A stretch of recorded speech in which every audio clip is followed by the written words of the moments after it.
آپ بڑے ریلیکس سیاستدان نظر آتے ہیں، زندگی سے بھرپور شخصیت کے مالک ہیں۔ آخر اس اطمینان کا راز کیا ہے؟ سب سے بڑی خوشی اس لیے ہے کہ شادی نہیں کی میں نے، کوئی بچہ بیمار نہیں ہے، کسی کو سکول چھوڑنے نہیں جانا، کوئی بیگم کے سر پہ پٹی نہیں بندھی ہوئی، یہ نہیں پوچھتی کتنے بجے آؤ گے، کہاں گئے تھے۔ فری، بورن فری، فری مین۔ اتنے میٹھے لہجے میں ہنستے ہنستے اتنی سخت باتیں کیسے کر لیتے ہیں؟ پتہ نہیں دورہ پڑتا ہے۔ آج کل آپ اپنے مخالفین کے بارے میں بڑے سخت ریمارکس دے رہے ہیں، تو کیا گیم فائنل راؤنڈ میں داخل ہو گئی ہے؟ نہیں، کوئی اسی طرح گیم میں چلتی رہتی ہیں۔ یہ کوئی آج ملاقاتیں نہیں کر رہے، یہ مشرف سے بھی ملتے تھے۔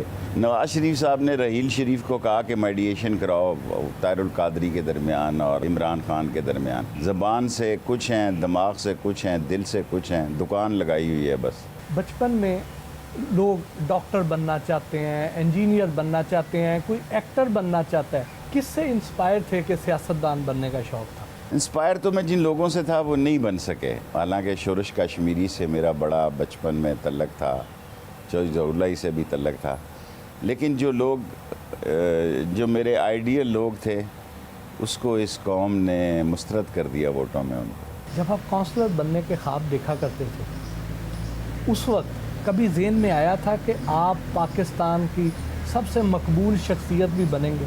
میرے جو ٹیچر تھے وہ کہا کرتے تھے کہ ایک دن تو بڑا آدمی بنے گا، تو مجھے اللہ کا شکر ادا کرنا چاہیے کہ زندگی کا جو میں نے سوچا تھا اللہ نے مجھے اس میں کامیابی دی۔ ہر شخص کو اللہ کامیابی نہیں دیتا، اور جب میں کونسلر نہیں بنتا تھا تو چھوٹا تھا نا، تو میں اپنے محلے کے بی ڈی ممبر کی سپورٹ کرتا تھا، گھر میں جا کے اس کو بتاتا تھا، اس کی بیوی کو بتاتا تھا کہ یہ گھر ووٹ نہیں دے رہا، یہ دے رہا ہے۔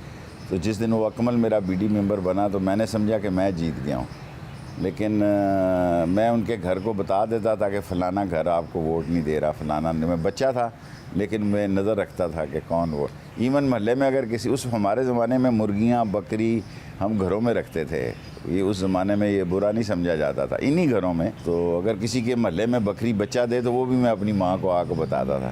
اور پانی اس وقت نلکے سے بھرتے تھے سارے لوگ، سارا محلہ، گھروں میں پانی نہیں تھا۔ میں بعض کا پچھلی بالٹی آگے لگا لیتا تھا تو جھگڑا ہوتا تھا محلے میں، تو گھر والے بھی بالٹیاں مجھے ہی دیتے تھے کہ میں پیچھے سے آگے لگا لیتا۔ گولڈن کالج میں جنرل قمر جاوید باجوہ آپ سے جونیئر تھے، اس دور میں ان کے انداز و اطوار اور سٹائل کیسا تھا؟ اب کیا بتائیں، غربت کا دور تھا، ہاسٹل میں رہتے تھے، بی اے کمپارٹ سے پاس کی، تو نیچے اتر آتے تھے، ناشتہ میں تھڑے پہ سلیپر سمیت کرتا تھا۔ باجوہ صاحب تو میرے بہت دیر بعد گارڈن کالج میں آئے جی، یہ اس وقت اسلامی جمعیت طلبہ میں تھے، میں ایم ایس ایف کا صدر تھا، ایسٹ اور ویسٹ پاکستان کا۔ فؤاد حسن فؤاد تھے ان کے ساتھ، پھر وہ مشاہد کا چھوٹا بھائی ہوتا جو پی آئی اے میں، 3-4 یہ لوگوں کا گروپ ہوتا تھا۔ کبھی کسی خاتون نے متاثر نہیں کیا؟ میں لوگوں کو متاثر ہوا، میں کسی سے اتنا متاثر نہیں ہوا کہ نتیجہ خیز ہو۔ کبھی سوچا نہیں گھر بسانا؟ اب نہیں سوچ سکتا، وہ کرونا میں یہ احساس ہوا کوئی وصیت لکھنے والا تو ہونا چاہیے۔ جب آپ کو کرونا ہوا تو آپ کے سب سے قریبی لوگ کون تھے؟ ایکچولی مذاق میں ہی ہو گیا مجھے، میرے سٹاف کو ہوا تو میں نے کہا میرا بھی ٹیسٹ کرو۔